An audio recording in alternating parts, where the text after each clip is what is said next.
ब्रह्मपुर स्थित झड़ांकुली ग्राम रे सनातन धर्म संथ समागम।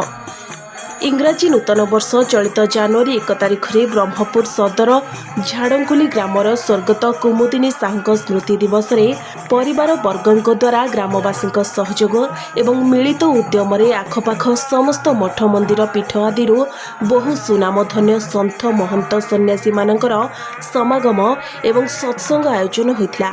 एथिरे गंजु आश्रम मठाधीश्वर महंत श्री नंद दुलारजी महाराज, आंबपुआ मठरू महंत श्री शांतु महाराज, चैतन्य मिशन पुरी अध्यक्ष भक्ति विचार त्रिदंडी विष्णु महाराज, कंचुरु मठर महंत हरिहर दास महाराज, महंत चिन्मयानंद दास महाराज, रामकृष्ण महाराज एवं अनेक साधु सन्थ सन्यासी महंत एवं शिष्यवृंद सहित कीर्तन मंडली एवं शताधिक ग्रामवासी उपस्थित रहिथिले।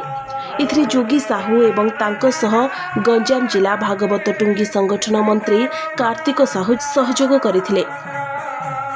ग्रामर भागवत टुंगी परिसर परिक्रमा आरंभ करी निर्धारित स्थान रे सत्संग आरंभ होइथिला। एही सत्संग रे उपस्थित समस्त अतिथि साधु सन्यासी एवं महंत माने निज निज आशीर्वचन द्वारा ग्रामवासी भौतिक सह नैतिक उन्नति किभଳି करा जाय परिबो एहार मार्गदर्शन करथिले। हरे कृष्ण। धर्मांतरीकरण कौटे धर्म कौटे परिवर्तन हुएनि कि हबनी, जेहेतु से सनातन नित्य शाश्वत ताको परिवर्तन करिए कौटे ये गोटे नुआ वर्ष कौटे वर्षा कौटे नुआ कौन हो कि ना एमाने खाली फटका फुटेगिरी तोप फुटेगिरी लेखिकी मद मांस खाई नुआ वर्ष कौटे नुआ वर्ष हो।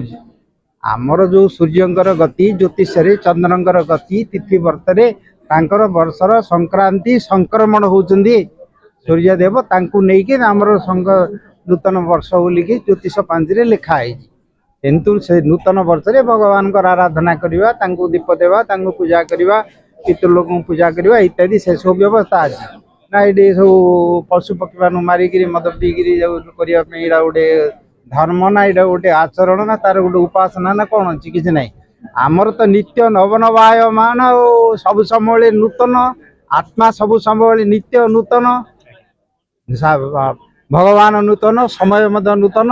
ये जो लीला करचंदी भगवान तैयारी दिन राति 12 मास ऋतु पक्ष एवं वर्ष बोली कैलकुलेशन करने बुझापी जानापी काल को करचंदी एटा होची तार वास्तव संस्कृतिपूर्ण। आ धर्म को किए गोटे कौन परिवर्तन करदो ये हूँ अति दुर्लभ।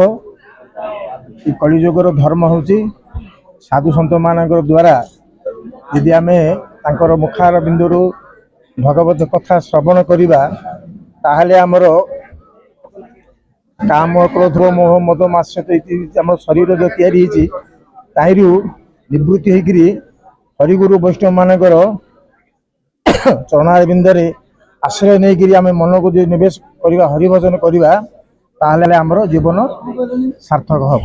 वर्तमान साधु संघ